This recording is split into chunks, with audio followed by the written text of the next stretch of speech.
Chapter 4. The Effects of the British Rule in India. The British East India Company brought nearly the whole of India under its control during the period from 1757 to 1856. In order to consolidate their rule, the British set up a new system of governance in India. We shall study it in this lesson. Dual government. In 1765, Robert Clive introduced the system of dual government in Bengal. The East India Company took over the function of revenue collection. The function of maintaining peace and order was left in the hands of the Nawab of Bengal. This system is called dual government. The ill effects of this system of dual government began to surface after a while. The company officers pocketed the amount collected as revenue from the common people. Many British merchants were envious of the East India Company as it had been granted the monopoly of trade with India. There was a lot of criticism in England against the governance of India by the East India Company. The British Parliament, therefore, passed certain important acts to regulate the company's administration in India. Acts passed by Parliament. According to the Regulating Act of 1773, the Governor of Bengal was raised to the position of Governor-General. The Governor-General was given controlling powers over the policies of the Bombay, Mumbai and Madras presidencies. A 4-member committee was appointed to assist the Governor-General. Pitt's India Act was passed in 1784. According to it, a permanent board of control was instituted to regulate the company's administration in India. The board was authorized to issue directives regarding the governance of India to the company. In 1813, 1833 and 1853, British Parliament passed acts introducing changes in the governance of the company. In this way, the British government established its indirect control over the administration of the company. With the advent of the British power, a new administrative system was set up in India. The civil service, the military, the police force and the judiciary were the main pillars of the British administration in India. The civil service. In order to consolidate their rule in India, the British needed to organize the civil services. Lord Cornwallis organized the civil service system. It became an important organ of the British administration. He laid down a rule that a civil servant should not be engaged in private trade. In order to ensure this, he raised the salaries of the company's officers. For the convenience of administration, the territory under the control of the British was divided into districts. The collector was the head of the district administration. Revenue collection, administration of justice, and the maintenance of peace and order were his responsibilities. Officers were recruited to the Indian civil services through a competitive examination. The military and police forces. The military was to protect the Indian territories under the control of the British, to secure new ones, and to quell any uprisings in India against the British. The function of the police force was to maintain law and order in the country. The British introduced a new judicial system in India based on the one in England. Each district had a civil court for conducting civil cases and a criminal court for trying criminal cases. High courts were established to review the judgments delivered by these district courts. Equality before law. Previously, there were different laws in different regions of India.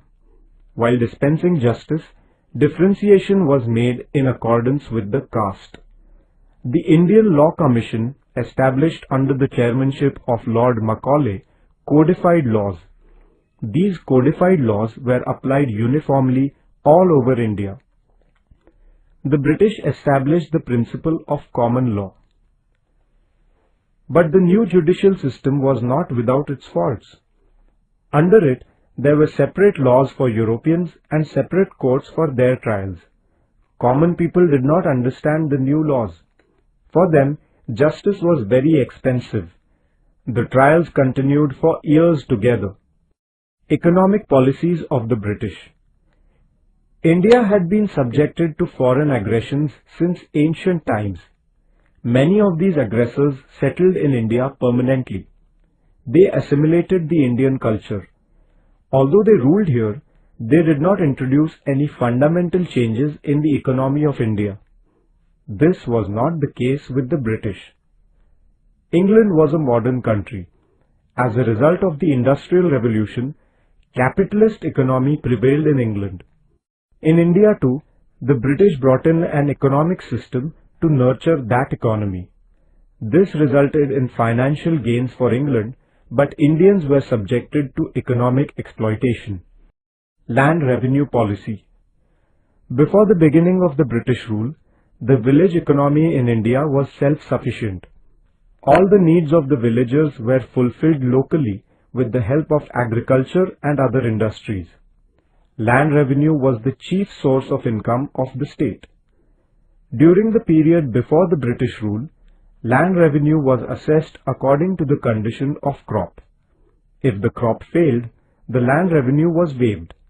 The revenue was collected mainly in the form of grains.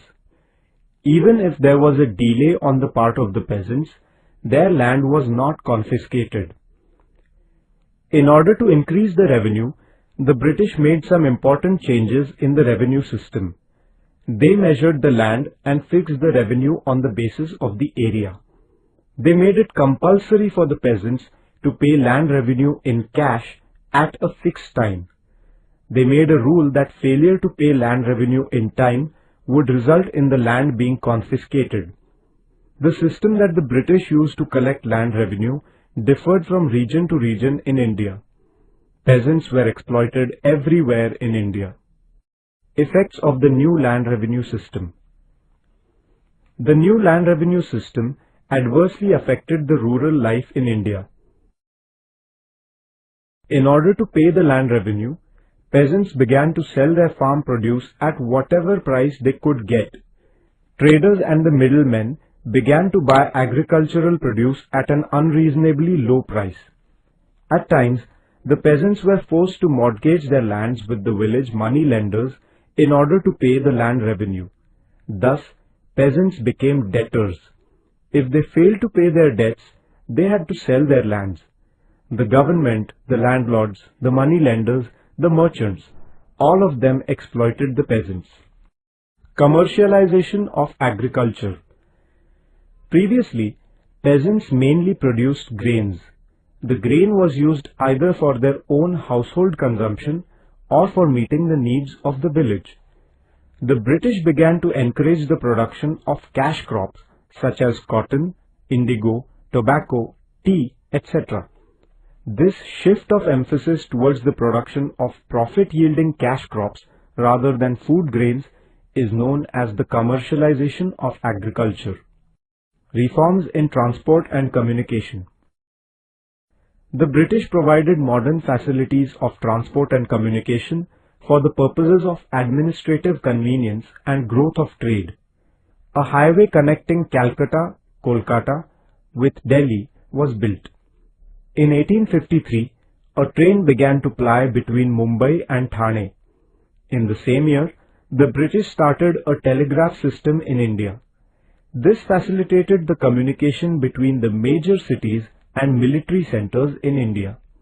The British also introduced the postal service. All these reforms had far-reaching effects on the social life in India. Communication between people belonging to different regions in the country improved greatly. This helped in strengthening a sense of unity among them. Decline of traditional industries. The British government used to levy heavy duties on goods exported from India to England. On the other hand, the duty on goods imported into India from England was far too less. The goods coming from England were factory-made and therefore they could be produced there on a large scale and at a low price. The Indian artisans found it difficult to compete with these inexpensive goods. As a result, some of the industries in India had to be closed down. many of the Indian artisans lost their livelihood. Growth of new industries in India. Indian entrepreneurs could not come forward in large numbers because of the lack of government support, lack of capital, and of experience of management. But there were some Indians who overcame these difficulties and succeeded in laying the foundation of Indian industries. Gawasji Nanabhoy started the first cotton textile mill in Mumbai in 1853. The first jute mill was started in 1855 at Rishra in Bengal. Jamshedji Tata established Tata Iron and Steel Company's steel producing plant at Jamshedpur in 1907. Gradually, coal, metal, sugar, cement and chemical industries were also started in India. Social and cultural impact. In the 19th century, a new age had dawned in Europe based on the values of humanism, rationalism, democracy, nationalism and liberalism. It was but natural that these changes in Europe would evoke some echoes in India. In order to run the administration, the British wanted to get acquainted with the Indian society. For this purpose, they started studying the Indian traditions, history, literature, arts, music, and even the local flora and fauna. Sir William Jones, a British officer, founded the Asiatic Society of Bengal in Kolkata in 1784. Max Muller, a profound German thinker, was a great scholar of the religions, languages, and history of India.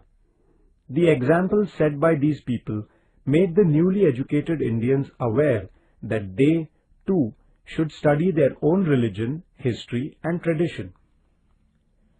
The English enacted many laws in India.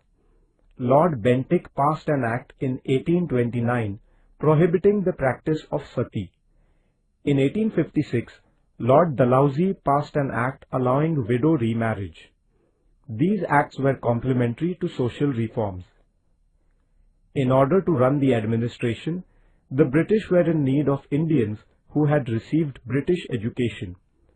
In 1835, on the recommendations of Lord Macaulay, Western education was introduced in India.